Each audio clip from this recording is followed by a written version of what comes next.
l'Afrique de l'Ouest vit un changement profond. Au Ghana, les autorités viennent de bouleverser le commerce de l'or, un secteur stratégique. Au Togo, une révision de la Constitution modifie radicalement l'organisation du pouvoir. Ces deux décisions, bien que très différentes, posent une même question. Qui décide de l'avenir des nations africaines? Est-ce une marche vers plus d'autonomie ou bien un glissement vers plus de contrôle entre les mains de quelques-uns? Analysons ensemble les faits, sans passion, mais avec précision. Le Ghana fait partie des plus gros producteurs d'or du continent. Pourtant, pendant longtemps, une grande partie de ce métal précieux échappait au contrôle de l'État. De nombreuses petites mines artisanales, souvent non déclarées, vendaient leur production directement à des acheteurs venus d'autres pays. Cette transaction échappait souvent à toute fiscalité. Résultat, perte massive pour les finances publiques. Pour remédier à cela, le gouvernement a mis en place une nouvelle politique. Désormais, toute la vente de l'or issu des exploitations doit passer par une seule entité étatique. C'est elle qui fixe les prix, centralise les volumes et supervise les exportations. Les transactions sont enregistrées et payées uniquement en monnaie nationale. Cela signifie que l'État reprend la main sur un secteur qui échappait à toute partie depuis des années. Mais on se pose toutes ces questions. Pourquoi cette mesure est importante? Derrière cette décision se cache une stratégie bien pensée. Écoutons, le Ghana ne veut plus que son or parte sans valeur ajoutée. En obligeant à passer par des structures nationales, il peut imposer des normes, récupérer des taxes et stabiliser sa monnaie. Car en demandant aux acheteurs de payer en cedis, le pays crée une demande pour sa propre devise. Vous comprenez maintenant? Cela renforce son économie locale. Cette stratégie vise aussi à protéger les petites mineurs. Beaucoup étaient sous-payés, maltraités ou manipulés. Désormais, ils bénéficient d'un cadre plus structuré, avec des prix plus justes et des transactions transparentes.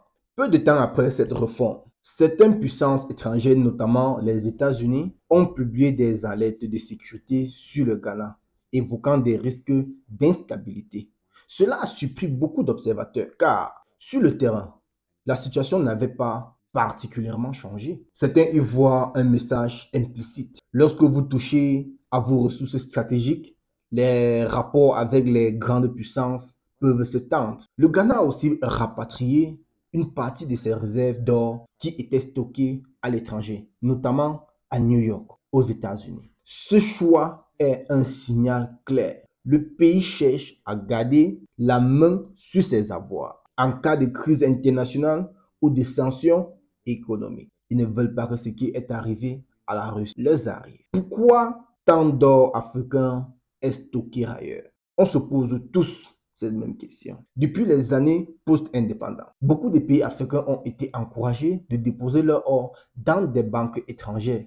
Cela permettait d'avoir accès aux marchés financiers internationaux, d'assurer la convertibilité de leur monnaie et de rassurer les investisseurs. Mais cette logique est de plus en plus remise en question. Plusieurs pays ont vu leurs avoirs bloqués, gelés ou utilisés comme levier diplomatique. Dans ce contexte, le Ghana ne veut plus prendre ce risque. Il veut pouvoir disposer librement de ses richesses, sans dépendre de décisions prises ailleurs.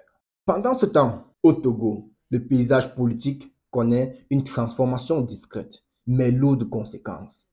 Le pays vient de modifier sa constitution et avec cette réforme, un nouveau rôle est né, celui de président du Conseil des ministres. Ce poste concentre désormais les principaux pouvoirs exécutifs, c'est-à-dire gestion du budget, des forces de sécurité, des affaires étrangères et orientation des politiques publiques. Le président Faure Gnassingbé a été désigné pour occuper ce poste. Ce qui change ici, c'est que ce président n'est plus élu directement par la population, mais désigné par les membres du Parlement. Et ce Parlement est lui-même largement dominé par le parti au pouvoir. Est-ce un système verrouillé? Cette nouvelle organisation fait craindre à certains observateurs une réduction de la participation démocratique. Le chef de l'État devient une figure protocolaire, alors que le vrai pouvoir est entre les mains du président du Conseil des ministres. Celui-ci n'a pas de limite claire de mandat et ses fonctions sont définies de manière très large. Beaucoup y voient une manœuvre habile pour rester à la tête du pays sans passer par les élections présidentielles classiques. Officiellement, il ne s'agit pas d'une présidence à vie, mais dans la pratique, c'est un cadre qui permet une continuité du pouvoir sans alternance. Le Togo n'est pas étranger aux longues présidents. Le père de l'actuel président Nassimbe Eyadema a dirigé le pays pendant 38 ans. Faure Gnassingbé est au pouvoir depuis 2005. Avec cette réforme, la dynastie pourrait bien continuer. Cela soulève des interrogations sur l'avenir des contre-pouvoirs, la liberté d'expression et l'indépendance des constitutions. Certains Togolais soutiennent cette stabilité, qu'ils perçoivent comme une garantie contre le chaos. D'autres y voient un recul démocratique dans un pays où les élections sont souvent contextées. Deux pays, deux logiques. Ghana et Togo ont pris deux chemins très différents. Le premier cherche à maîtriser son nom, à récupérer ses leviers économiques, à renforcer sa devise.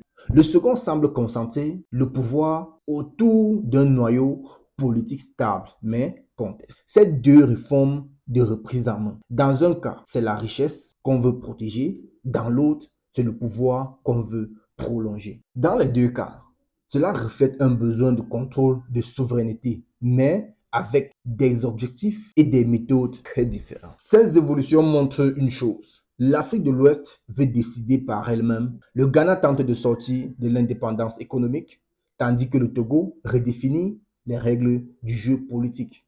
Les enjeux sont énormes, car derrière chaque décision, il y a des millions de vies concernées. Ce qui est en jeu, ce n'est pas seulement l'or ou la constitution, c'est la direction que prend toute une région, entre indépendance réelle ou concentration du pouvoir. À nous d'analyser, d'observer et de rester vigilant. Abonne-toi si tu n'es pas encore et partage ce message si tu veux que la voix d'Afrique soit entendue autrement. À plus.